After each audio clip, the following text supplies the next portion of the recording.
Leadership is nothing but relationship. लेकिन leadership ये relationship से भी अधिक महत्वपूर्ण है, क्योंकि उसके लिए विजन चाहिए। क्योंकि लीडरशिप का अर्थ एक पहलू से मैंने बताया कि रिलेशनशिप से संबंधित है, और दूसरे पहलू से leadership is converting the vision into reality. यानी the leader is supposed to convert his vision into reality।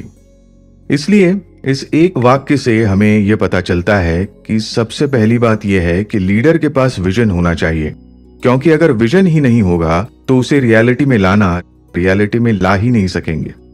इसलिए हम उसे विजनरी लीडर कहते हैं, विजनरी लीडर। बाकी सब मैनेजर, जनरल मैनेजर ऐसे ओहदे पर लोग होते हैं। लेकिन जो सच्चा लीडर होता है वो सिर्फ ओहदे से लीडर नहीं कहलाता, सिर्फ पोजीशन से लीडर नहीं बनता, बल्कि उसकी तरफ हम एक विजनरी लीडर की दृष्टि से देखते हैं, और उसका जो विजन होता है उसे रियलिटी में कन्वर्ट करना, ये उस लीडर का काम होता है।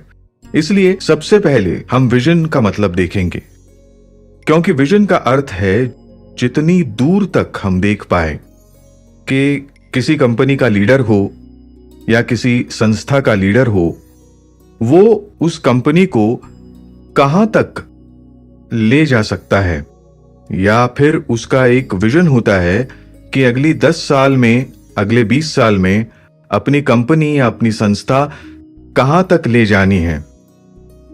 ये उसके पास उसका विजन होता है, और उस विजन के अनुसार उस दिशा में वो धीरे धीरे काम करता है, और धीरे धीरे उस टाइम फ्रेम में वहां तक पहुंचना, यानी उस विजन को रियलिटी में लाना, यह लीडर का काम होता है। इसलिए सिर्फ मैनेजर बन के या फिर कोई ओहदा पाकर कोई लीडर नहीं बन सकता। इसलिए विजन सिर्फ थोड़े लोगों के पास होती है, और विजन यानी दूर तक देख पाना। हम पास का भी नहीं देख पाते तो दूर तक देख पाना छोड़ दीजिए। इसलिए दूर तक देखना चाहिए हमें कि आगे क्या कर सकते हैं, आगे क्या होगा, आगे क्या हो सकता है, और उसके अनुसार हमें क्या करना चाहिए। इतनी दृष्टि जिसकी व्यापक है और दूरदृष्टि है, उसी को विजन कहते हैं। हम उदाहरण देखते हैं हमारे सदगुरु जी श्री वामनराव पै। उन्होंने ऐसा विजन रखा कि संपूर्ण विश्व सुखी होगा, यानी इस विश्व का हर एक इंसान सुखी होगा। ऐसा इतना बड़ा व्यापक विजन उनके पास था, और उनका कहना था कि राष्ट्र महासत्ता बनना चाहिए। ये उनका विजन था। यानी एक ओर से विश्व सुखी होना चाहिए और दूसरी ओर से राष्ट्र महासत्ता होनी चाहिए। लोग उनसे पूछते कि सिर्फ हमारा ही राष्ट्र महासत्ता बन के कैसे चलेगा अगर आप विश्व सुखी होने की बात करते हैं। सदगुरु जी ने इसका बहुत मार्मिक उत्तर दिया। उसमें से उनकी विजन दिखाई देती है। उन्होंने क्या कहा, हमारा देश, उसकी जो संस्कृति है वो सभी को साथ लेकर चलने की है। इसलिए हमारा देश जब महासत्ता बनेगा, वो लीडर बनेगा अपना देश, तब वो संपूर्ण विश्व में सुख, शांति, संतोष ला पाएगा। ऐसा उनका विजन था। और इसलिए किसी भी कंपनी के पास एक विजन होना चाहिए, और उस विजन के बिना हम काम नहीं कर सकते। अब इस विजन के लिए क्या करना चाहिए, क्योंकि लीडर इतने दूर की सोच सकता है, लेकिन उनके जो फॉलोअर्स होते हैं वो इतने दूर तक नहीं देख सकते। उन्हें पास का भी दिखाई नहीं देता, तो दूर का कैसे दिखाई देगा। इसलिए उनके फॉलोअर्स को समझाने के लिए मिशन स्टेटमेंट तैयार किया जाता है। हर एक कंपनी द्वारा क्या करता है, मिशन स्टेटमेंट।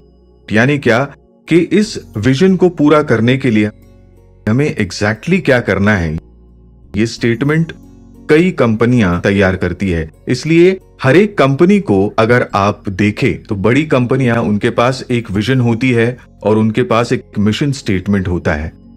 वैसे ही हमारी जीवन विद्या मिशन को सदगुरु जी ने एक मिशन स्टेटमेंट भी दिया हुआ है। वो मिशन स्टेटमेंट यानी जहां घर वहां जीवन विद्या।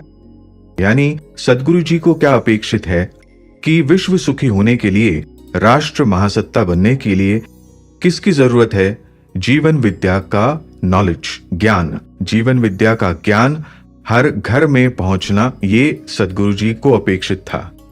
इसलिए हमारी संस्था का जीवन विद्या मिशन का मिशन स्टेटमेंट क्या है?